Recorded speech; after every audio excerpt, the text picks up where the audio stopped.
join us for another episode where real men have real conversations about leadership, relationships, morality, and dominion. Welcome to Mancode.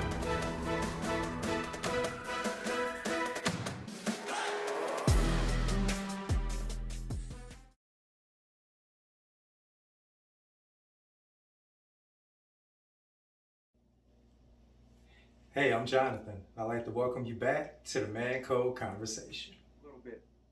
As men, fathers, and role models, whatever position you're in, let's say if you are a father or if you are a baby daddy, what should our sons and young men see from us in relation to their mothers, as far as that relationship? What should they see from us, first and foremost, or just all through? Together, not together, don't matter.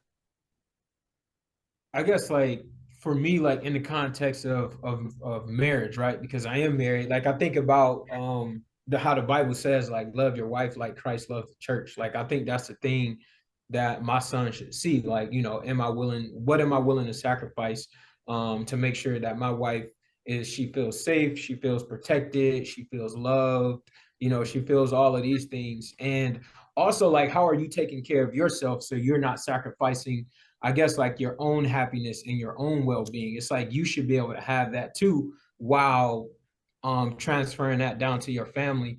And so it's like, you know, you talk about like order of priority, like it's God, father, wife, children. Like that's what I think should be modeled for our young men, whether they are sons or mentees, in terms of how to treat a woman. I would just have a few short things to say. You know, having that spiritual leadership, having the values and the ability to show being a provider and also a protector. You know, I believe those are some important qualities, three important qualities that a male should not grow up without. You know, that those are the must-dos. That's my piece I would like to add. Now, I like this question, Brother Jonathan. You put a good one here, and the reason I like it so much is because, like I say, it's very important. I hear people say all the time about how they, you know, this is my children's mother, so I have to love them. You know what I'm saying? I hear that all the time, and you know, they may not be together and so forth. But sometimes I kind of wrestle with that. I mean, you want to respect them and treat them right, but is it just because they're your mother? And I'm just trying to get some understanding with that. But let me move on. I don't want to stay on that too long. But I'm looking at this from a couple different perspectives. I'm going to bring my personal self in here. I'm married, but I have let me see. I got a couple of number of kids. I got 4 kids. You can take your shoes off if you need to. That's 4 kids. I got 4 kids, but I've never been married to any of their mothers. You see what I'm saying? So except for my stepdaughter, which is just like my regular daughter. But point being is, you know, and I've always had good relationships, but you know, the dynamic there is sometimes, you know, I think first of all, you have to show them respect.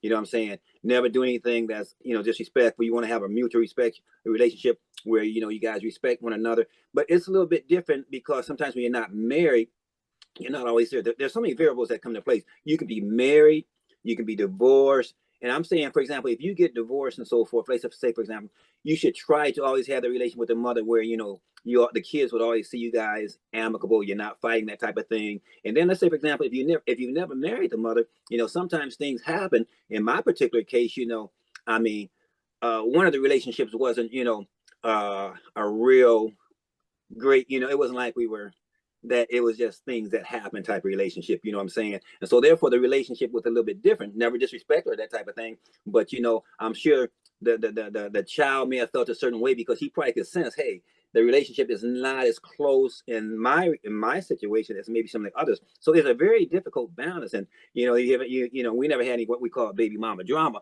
But the thing there is I always tried to show respect and so forth. But yeah, it can be interesting, man. You know, I had to balance 3 different situations and that type of thing, and it can get challenging, but my goal was always try to respect one another. And you know, with God's help and so forth, I think it turned out well. But yeah, I would always say yeah, just treat the mother with respect the best that you can. And you know, and the kids hopefully will know that you meant well by their mother. So what I'll add to that is I think also it's important that the children see the father stand up for himself. Right. Not in the sense where it's, you know, argumentative or dogmatic, but that he actually has a stance, that he actually has a position in conversations or things that are happening with inside of the home. Our kids are inundated with, Pastor talks all the time about like the Barney Fife or the dumb buffoonish type of father figure that they see on these little sitcoms. I think it's important that they see a strong figure, one who has a voice and an opinion on the direction of their life, and the things that happen within it. Because if you're not that, then they think that stuff they see on television is a reality. But in actuality, we know it's a fallacy. So I think, you know, having a voice, having a position, and letting your kids know where you stand. I think taking a position where, as we stated before, that whole rearing piece, I think it's important that you try to cultivate relationships with your children individually, and that you make it a point to try to explain the whys. I grew up from a generation of because I said so, but because I said so has only caused me to go out and find out the why. And so, you know, in my home, I try to explain and tell my kids, I'm keep it 100 with you. And I try to keep it regulated on their age and what they're able to. And then sometimes, like, you're not ready to have that conversation right now. But the reality of it simply still is that if we aren't the voices that are speaking into the lives of our children, somebody else's voice will. So I just think we should stand up, be a presence, a voice, have a position in the relationship. That whole "go ask your mama," you know, kind of thing. You should actually have an opinion, and in that conversation, it shouldn't always be deflecting or deferring it to the mother, because you're telling the kids in that action that you don't have any authority, you don't have any power. Right. You know, that's so good. That's so good.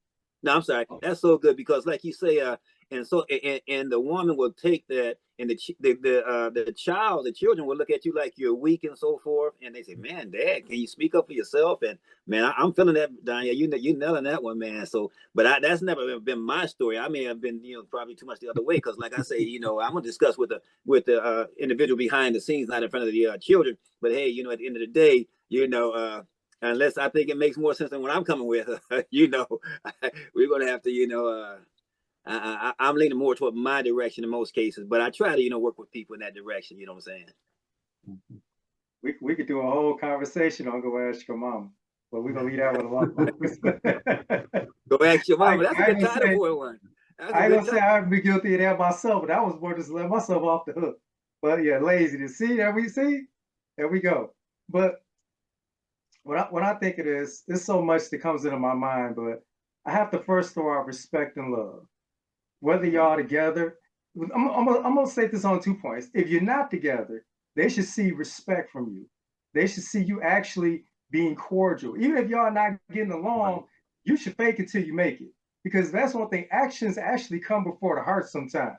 So if you actually do the act of being nice, eventually you'll just be nice, and you won't mind being nice. You may not be trying to get with her, but you're looking at the example you're setting for your children. So if he sees you talking to her rough, y'all arguing, no conflict resolution, he's thinking that's the pattern for how relationships are going to turn out. So even if he says, "Oh, I can't stand that," you know, it gets on my nerves, they always arguing and fighting, but guess what? Because there was never any healing, he's going to grow up doing the same thing with the girlfriend or the wife that he gets. And then that's just going to carry that cycle through. So you always have to think of your example in that. And if you marry, definitely your son should see you doting on your wife. Love her and let it be seen.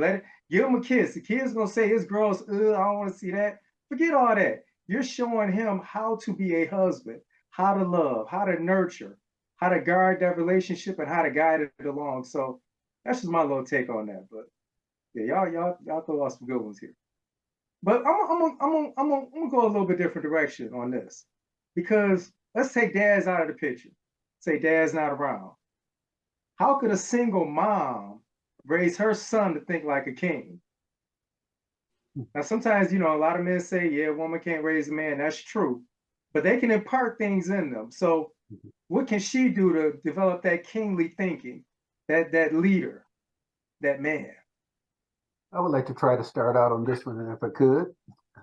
Go ahead. What I would like to see or would like to share is that if the mom could give the child that opportunity to demonstrate and exhibit, that type of kingship behavior, based at their level, of course, it's not going to be, as an adult, but you got to give them a practice. And the more they run that practice in it, whether it's leadership, trying to protect, or, just use any other father qualities, they're going to improve on that skill. It's just like when young animals learn how to hunt. They may not get to kill the first time out, but as they keep on going out with their parents and reflecting back, oh, mom taught me this or dad taught me this, I need to respond in this way. That's when they're going to improve and show that skill and hone in on that practice and become the king that they want to be. Yeah, I would say, like, for whatever reason the father is not in that son's life, be mindful of how you talk about his father in front of him. Don't say, oh, he's not this, he's not that, he never comes around. And if your son start asking questions, just try to answer them in the most tactful way possible. Because you don't want your son to have any resentment towards his father, because I feel like in that scenario in the future, it could eliminate any reconciliation that can be made there, right? If you just badmouth him your son's whole childhood and he's like, my dad is a horrible dude, I don't never want to meet him because he left my mom hanging, he did this, he did that. So be mindful of how you talk about his father. I would say this another thing is support your son in his decision making, right? Like, as a man, we have to be able to make decisions for ourselves, and give your son those opportunities to make those decisions. And even if you don't agree with it, still guide him, watch him, make sure he's okay, but support him in his decision making. Because one thing that I think about is on college selection day. You see a lot of young men, more specifically young black men, right, who make a decision to go to Alabama versus a Florida State. And you see the mom, she's upset. I told you to go to Florida State. I told you not to do. And, like, looking at that, watching it is so cringeworthy and it's so embarrassing to watch. And like, you may not agree with your son going to Alabama versus Florida State, but still support him in his decision making. Make sure that you have as many eyes on him at Alabama as you can. That the coaches have his best interest at heart, that he's putting himself in positions to not make mistakes, and not just like a college football reference, but just like in life in general. Like, let him make his decisions, and make sure that you support him and help guide him through those decisions so he doesn't stray too far off the path of becoming a king. Yeah. What I would add to that would be, like Psalms 1 talks about, basically it's, really it's a story of a mother telling her son the kind of woman that he should be looking for. So I know sometimes the language is that a woman can't raise a son, that it takes a man to raise a man. And I think both male and female both have a role to play in the cultivation of a man. And I believe that that nurture aspect of things is really critical, because it's that foundational building blocks that actually helps cultivate relationship, emotion, and engagement in social dynamics. It is a father's role to galvanize that and to build strength and to build skill and integrity, and courage. You know what I'm saying? And so they both work hand in hand. That's why when you got guys like, oh, you're a mama's boy, because he hasn't developed that skill set of being an aggressor, of being somebody who will walk towards or confront a situation. He basically will back away from a situation, and that could come even from having a father that wasn't cultivated the same way. So I don't want to say that's just is that, but a mama's boy can raise a mama's boy. Who knows? You know what I'm saying? My point basically being is that is that, you know, when an absentee father is not there, there's still attributes that a mother has in order to help cultivate that child. She has to know, though, that she is part of a whole, that she needs to connect to a uncle or her father or someone to help cultivate that other aspect of it, that she's not all inclusive. And that's where I think sometimes that relationship gets off, when she tries to be both the masculine and the feminine in the child's life. Wow, you guys are giving me something to think about here. That's good. Well, I'm from the mindset, you know, that a woman can do a good job, but I'm just going to go with I don't think a woman can raise a man, because first of all, a boy to be a man, because they don't have that DNA. They can help, they can do the best they can, but you know, and he can turn out fine. And I'm not trying to be so dogmatic that they won't do a good job with it, but it may sound like that. But my point is, I would encourage a woman to get a strong male figure that's positive, some mentoring, some mentorship type thing, get them hooked up with someone that they can see, maybe an uncle that's a good uncle, those types of things, and let them see that. But as Austin has said earlier, I would really speak words of affirmation, talk to my son, let him know that, hey, what a man is, how a man's supposed to act. But she can show him how a man's supposed to treat a lady and things of that sort. So there are some things she can do, but there's some things that just, you know, I mean, because I would have trouble teaching my daughter how to be a lady. You know what I'm saying? I mean, this is I can teach her some things, I think, to, you know, and how I could definitely teach her how to pick a good man, but I couldn't teach her how to be a woman per se, you know, because I don't think I have all that, you know, or, you know, maybe I'm being too hard on myself, but for me, I think it might be challenging. But I would just say, yeah, put that good role model in front of them, and you know, give them principles and so forth. You can also show them pictures of, you know, or some examples of what a man is and what a man is not, so they can see it. Talk to them about that type of thing. And I like Austin's point where he said that sometimes the mother doesn't let the child make its own decisions. I know a lot of times when recruiters will come to the home too about the man not having the voice, a lot of times they'll say, hey, if we win the mother, we can get the child. You see what I'm saying? So I would like to see that shift too, where, you know, if I was in the home and a recruiter was coming to recruit my child, boy or girl, hey, you're going to talk to me. You're going to talk to all of us, but at the end of the day, you're not going to bypass me trying to win the mother. You know what I'm saying? But that's just me. So there's a lot of different dynamics that go in. I know I'm talking a lot, but yeah, you know, so I'm not saying a woman can't do a good job, but you know, I've seen too many instances where, you know, it's a different spirit. You know, it's a different spirit, and yeah, you know, they can do a good job. Not trying to dismiss them totally, but yeah. I'm gonna leave it like that, man. I don't know where it's gonna go from here, but I'm gonna leave it like that. Hey, I'm picking up part of what you're putting down. I'm gonna shift it though, because we know that a man is needed to model a man. Okay, that's not the question at all. No. But how I think it is, if I'm a single mom and I want to raise my son with kingly leadership, responsible qualities, I will basically start with the one fundamental. When they're old enough to walk around and talk and get in school age and make a mess, start making them responsible. And that's one way that you can actually teach them to express love. Hey, I'm helping mommy. I'm being helpful. I'm giving back. That actually, you'd be surprised at those little nuggets about giving your son a chore to do, about having him be responsible for his own things, being neat, giving him parameters early. You'd be surprised what that does. And not only that, ladies, think about it like, okay, I know how I want to be treated. Teach him to be a gentleman. Teach him how to hold that door open. My mother got on me more about holding open the door than my dad did. Because when my mother was alone and my dad was at work, guess what she made go to the store with her? Me. Because guess what? I didn't want nobody getting near my mama. But she instilled that in me early by making me go to the store with her, holding open the doors, teaching me little things. So ladies, these are things you can impart. There's little areas of responsibility, but then that clicks within them because you're nurturing that seed that's already waiting to grow. You're just putting some water on that. You make a man responsible, you give him something to craft and nurture, watch out, he's gonna blossom.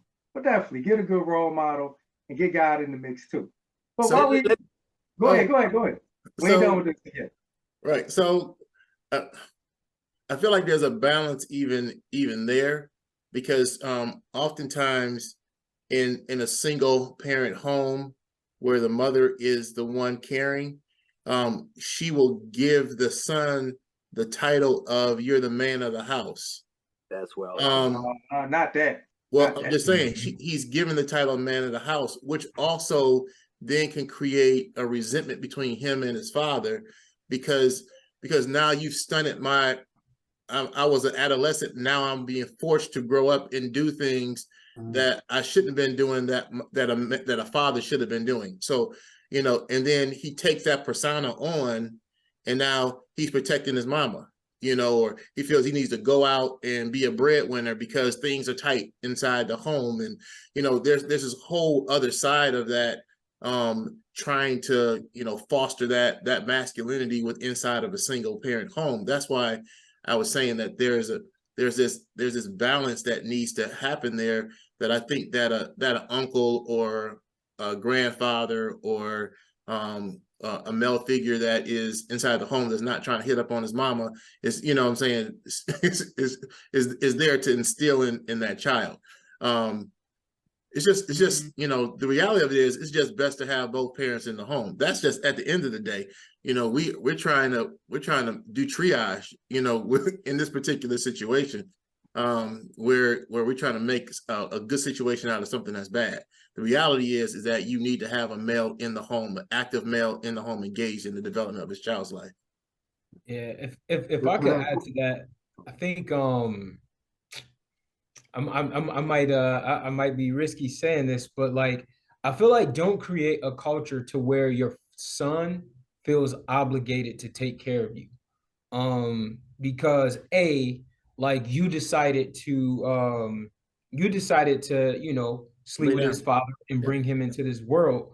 So it's not, you know, I brought you in this world, I could take you out, or after all this stuff I've done for you. No, as a parent, like that's your obligation to make sure that kid is taken care of. That's just a part of the responsibility of being a parent.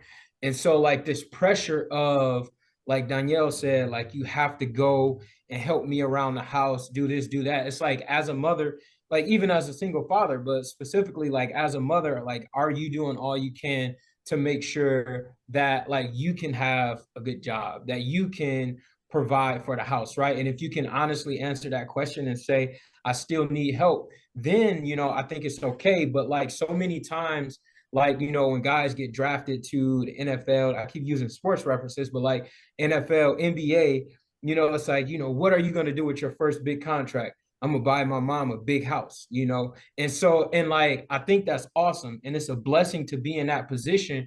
But, you know, I guess I would love to see like how mothers respond to that. Is it, son, I'm good, I got everything I need. Like, if you want to get me a car, cool, but do something else with your money. Don't go buy a $4 million house. Like, I would just love to see like the responses. But like I guess it's sometimes like disheartens me when that's like people's first, young men's first response to getting a big check is like, now I got to go buy my mom a house. That's just how I feel. I think that's more appreciation whenever I hear that. Yeah, I was thinking that. In my mind, because see, I came up with a lot of friends that were single, you know, raised by a single woman. So I think it's just appreciation because they didn't have that balance. Mom had to do a lot to pull them out, to bring them through. She had to make all the sacrifice. So it's like I watched my mom, and really any real man at heart does not want to see a woman overwork. Yeah, and especially your mom. So I don't know. But y'all took what I said about chores a total different way.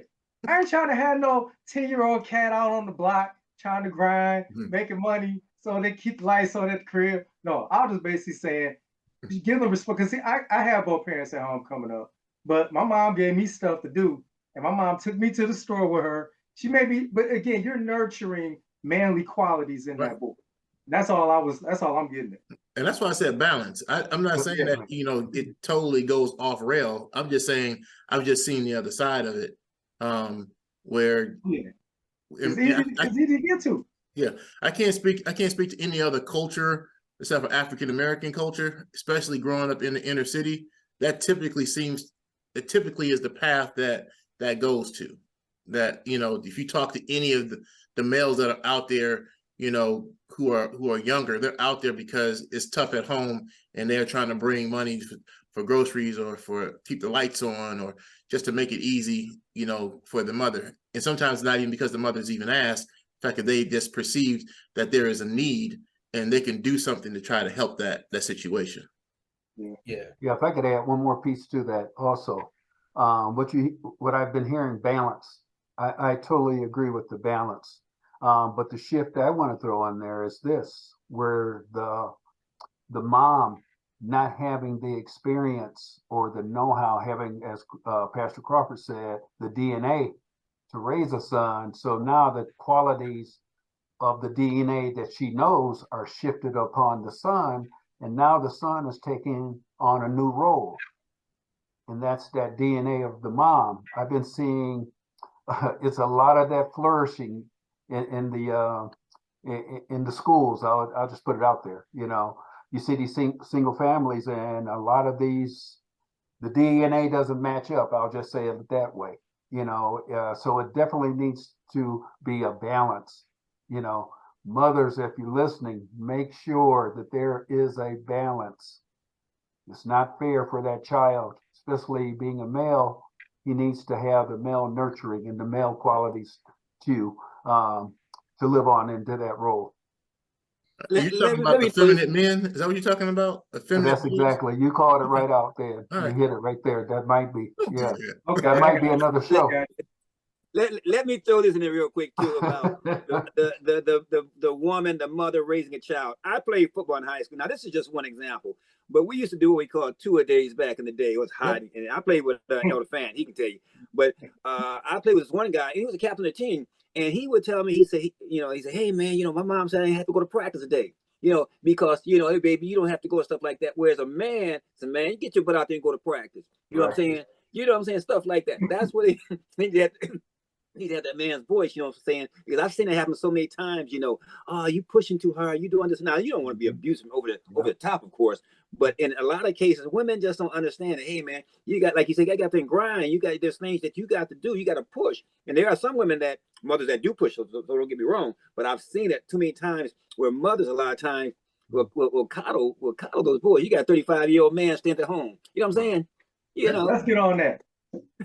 Man, I'm just gonna bring this up briefly, but one of my points in making my statement was that mothers, you should not be, I want to say, at the age of preteen, still picking up behind them. You want to instill that responsibility for them to want to look out, number one, for themselves and you early, so that you're not washing all their clothes, all their dirty drawers, and they're in high school. They know how to take care of themselves. It's not about trying to put them out there in the world, but it's about giving them some structure so that when they get in the world, they know what to do. And they're not calling mama to my mama, I'm lost. Can we bring my laundry home because all my stuff dirty? They know how to balance something. They know how to actually live life. So I guess y'all keep hitting the word balance, but it's a degree of that in everything. So yeah. You don't want to raise no trifling future husbands. No, right. No. And since you brought that up, I don't know. This is not one of our questions, so I'm sorry. You freestyling right now. But my 25-year-old actually is looking at getting married, and it has caused me to be real introspective on my next stage in life as a father, because it's that dynamic of having a daughter-in-law, that dynamics of connecting with another family entity, but also have I instilled what I needed in my son to have in order for him to be the man he needs to be in his marriage. Or even more so, a representative, right? Or a representative, correct. Yes. And so I wanted to ask this to those men who actually have had children who have gotten married. How did you navigate that? How did you weather that? What was your thought process? How did you kind of get yourself ready for that transition? Say this turned into Danielle's therapy session. Hey. Lean back. Well, I can speak on it for a daughter from a daughter standpoint. I just was in there to be more of a supportive role.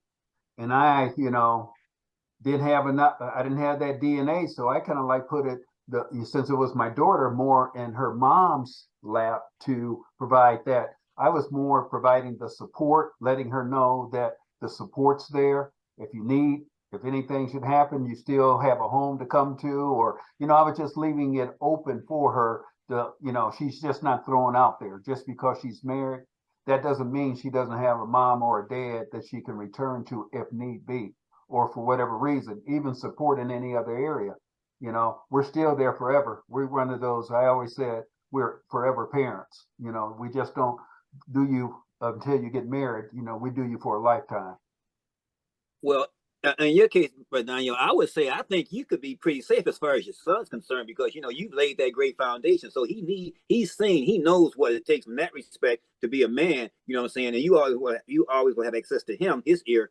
But as far as with the daughter-in-law, that's just a matter of cultivating that relationship. But with my daughters, what I did, I told them, hey, first of all, I want to talk to your fiance, your boyfriend, whatever. Bring him to me, and I want to see what this cat is, because I always tell my daughter, say, I think I can pick a better husband for you than you can for yourself. Truthfully, and that's how they used to do it back in the day. But the point is, I want to get to know that joker and so forth. But as far as like elder fans say, hey, they always got a place to come home to and so forth. I'm always gonna be there for you.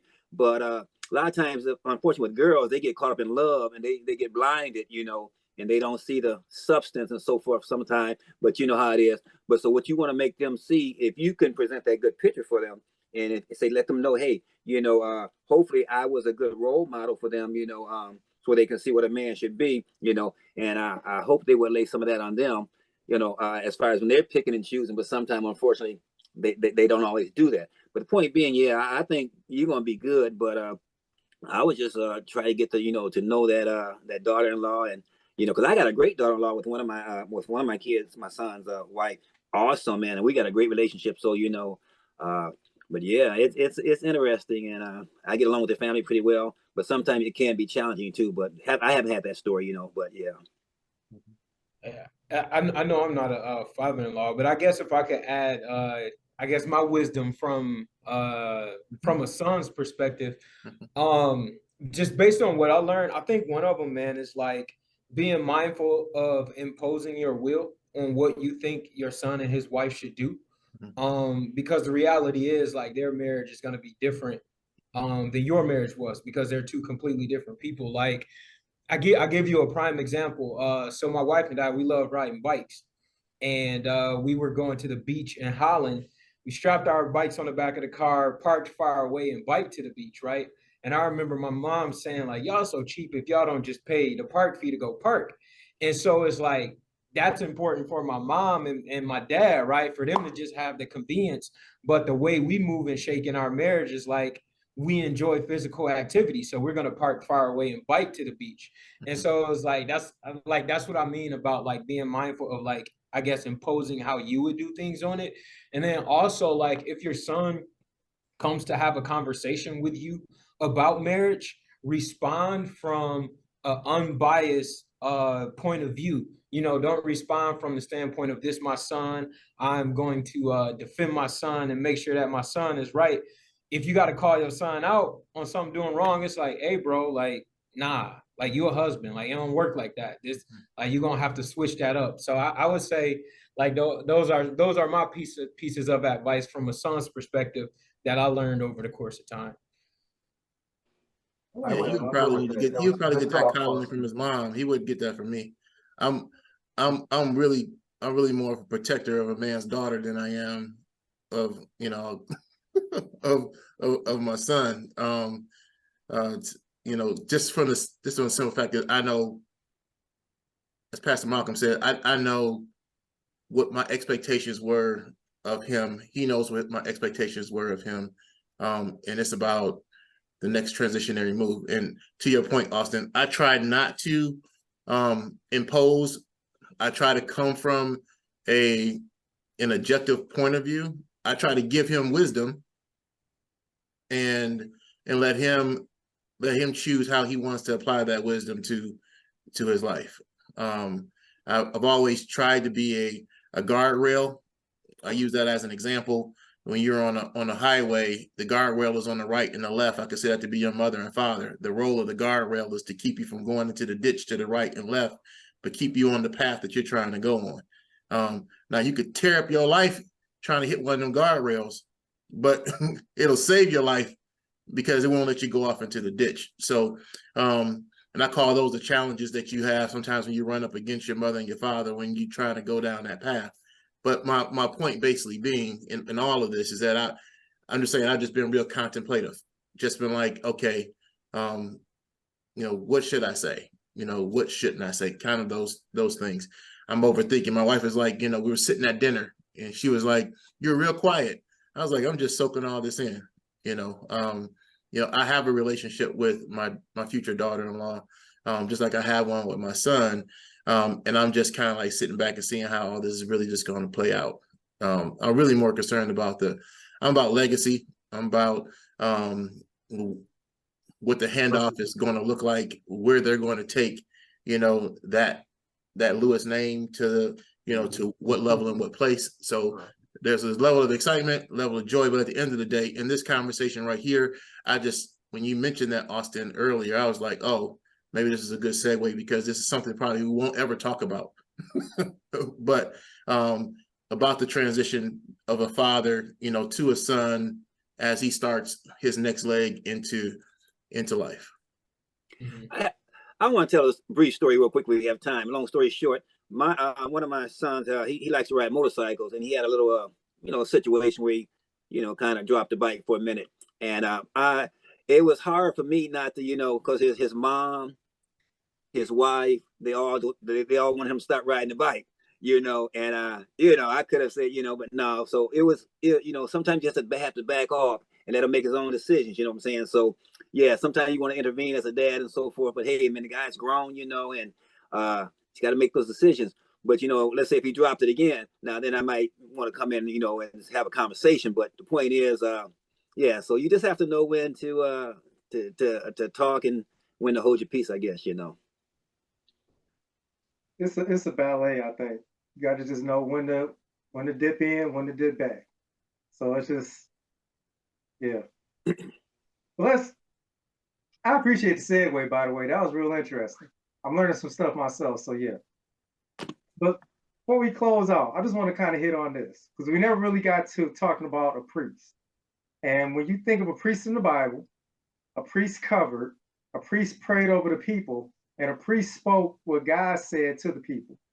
So when we think of a man being a priest, we think somebody who protects and who covers and has compassion to look out for others and love in their heart to care for others and look out for them. So in seeing the importance of developing boys to demonstrate authority and lead, why does the role of a priest play such a big part in a man's life? And what role should that play in that young boy's life growing up? Well, I'll jump right in and just say that once again, your spiritual foundation is your foundation. That your moral code is part of that foundation. How you identify yourself, how you identify and connect with others comes from that spiritual foundation. And so I think it's essential. Your question, Jonathan, makes me think about I think the men's conference was titled Strong Men in Tough Times. And it just kind of makes me think about that. Like, in those moments where it gets tough, like, where's that muscle at? Like Pastor Malcolm used that example of two-a-days. Like, no, I don't care if you're tired, get up there and go to two-a-days. Like, that's ultimately going to make you a better player, right? And so football player, not player, football player. But yeah, so just like, it helps you develop that muscle to be able to say, like, come what may, like, I'm going to do whatever I need to do to protect my family, right? Whether it's I need to pray more, whether it's I need to, whatever, right? It's like I'm gonna like do what I need to do to make sure my wife feels safe, to make sure my kids feel safe. And like as we have sons, right? Like as a son, I saw my dad do that, right? So it's like, my dad had that muscle. So I want to make sure I build that muscle to make sure that my wife feels secure in whatever season of life that we're in. And to that point, I would just add, just administering those kingdom responsibilities. What's expected of a man? What does a true man look like? And how can that be validated? So when you work at something, you always get a positive outcome. But if you don't try and don't put forth an effort, where that's gonna fail, knowing that. So doing all the right things that you know to do, and when you don't, you always have, if you're talking about a son, you always have the father. You have other sibling or uncles, someone else that you should be able to go back to, a male figure that can align you or put you in the right direction. So being responsible, that's the biggest thing. If you could raise a child up to be responsible, that's over half living a life, because life is about being responsible.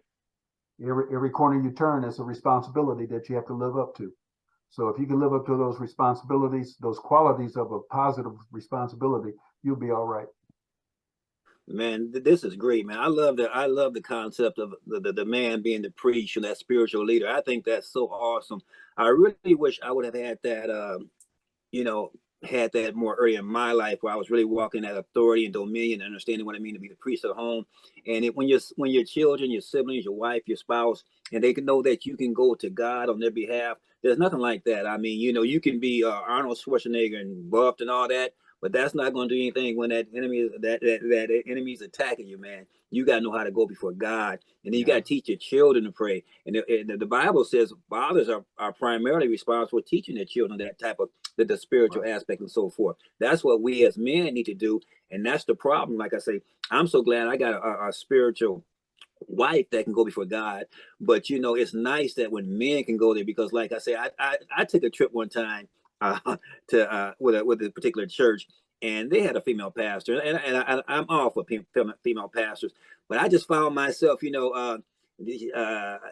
was sitting at the head of the bus, praying for everything and taking off. And I'm just saying, I'm submitting to the authority, but man, I'm saying to myself, I like to see that man out front, when we take off. Not that a woman can't do that, don't get me wrong. But my point is, in that leadership role, how in the front of the bus, you got the head coach and all that. I'm used to being, hey man, I guess, like my sister always says, you always want to call the shots, but hey, if shots gonna be called, I guess I want to call them. That's just me. Help me, guys. Pray for me, Lord. Help me right there. But my point is, if I'm going on a trip, I like to see that man.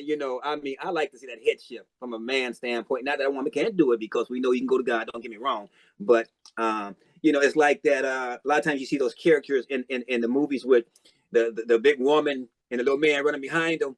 That's the type of picture I get in my mind, but not that that's necessarily the case there. But yeah, I just like to see that man out front in most cases, if he's qualified. You know what I'm saying? Of course, that's the whole different conversation. So I'm trying to be sensitive to this, and I hope I don't ruffle too many feathers with that statement. Not ruffled at all. I think honestly, men should probably step forward. I mean, when prayer is being offered as an option, when somebody's like, hey, want to open up in prayer in the meeting, a man should step up. I think the only reason why most times women take a position to even step up and to take lead is because men tend to fall back. Yeah. I mean, it's like she's waiting to see that, make sure that everybody gets on the bus, they're all safe and all that, and like you all tucked in. And I'm saying to myself, Lord have mercy, help me, but you gotta, submit to the authority. I'm just used to the man being that one that's okay. Now we all safe, we all secure, driver, time to roll now. You know what I'm saying? That's how I like to kind of see things, I got you. I can see that both ways. Because I've seen that kind of attitude in not dominating mothers, but in a lot of mothers. They make sure everybody in, watching out. So you can look at it from a lot of different standpoints. But I get your point. It's nothing like the leadership of a strong man, because it just creates a confidence. So I get that you're talking that calm sense that everything's gonna be all right, and you may not always get that in every sense. So that makes sense. I get you. But and looking at this, I think of the king and the priest, and I think of the priest as being equally important as far as that role, because that the priest role is a compassionate role. You have to care. You're not going to pray over nobody, or you're not going to cover anything you don't care about. So naturally, I think men need to have that balance of caring, of compassion. Yes, we are tough. Yes, you want a man that can knock your block off, but you also want a man that can be tender and tough, that can pick you up when you fall, that can encourage you when you're down. So we have to have that balance as well. And I think instilling that role in our sons young allows that balance to nurture forth a little bit better. Because yes, it's great to teach them to lead. It's great to teach them to dominate, to want to win, to be the head. But at the same time, if they're not doing it with the right heart, they're just going to turn people off. They're just going to scorn along the way. And they're not going to get the benefit out of everything in life because it's all going to be about them. So that's my shot at that. Yeah. In addition to that, Jonathan, I would say that being the priest actually is being the strategist. If we look in the Bible, if you look at throughout history, next to the king was always a priest, somebody, a sorcerer, somebody that was tapped into the spiritual realm, just reality. And whenever they got ready to go out to battle, even though they had a plan, they would always seek that spiritual advisor to see if it was the right plan of execution in the right season, if the atmosphere, the climate, if the landscape was conducive for the strategy that was being executed. And I'm saying to be a king priest is to be a caring person, but it's also to be a wise and strategic person, as well as being a person of authority. I think it's all encompassing. And when you have all those components, you are a force to be reckoned with. Wow. What that on the head. What y'all talking about takes me to Matthew's, when Jesus was talking to the disciples, and he said, "Be shrewd as a serpent, yet innocent as a dove." Like you gotta have your wits about you, but there's still a level of like calmness that you got to be able to make decisions with, because when we're always in complete and total chaos, we're not going to make rational decisions, but we got to be able to have that sound mind, right, to just be able to take a couple steps back and make wise decisions. I mean, especially like I said, I'm not a father, but I'm sure that concept could be applied to fatherhood and how you handle certain situations. No doubt on that. No doubt on that. Because one thing is, being strong under pressure, that actually shows your character. And character is developed in the dark. So that's big right there. That's big right there. Boy, this has been a real good talk, y'all. We really we went all over the place, but this was actually a great conversation that we had. And viewing audience, I'm hoping that y'all dug this too. Because here at the Mancode, we're gonna always get it in, but you never know where we may go. But again, as you're watching this, like, subscribe, and share. We appreciate you rapping with us. We appreciate your time. We appreciate your viewership. Get the conversation out there. We want not just you to hear it, we want you and your world to hear it. So again, thank you for tuning in, listening at us. Until we come back again, keep the Mancode. We'll see you soon.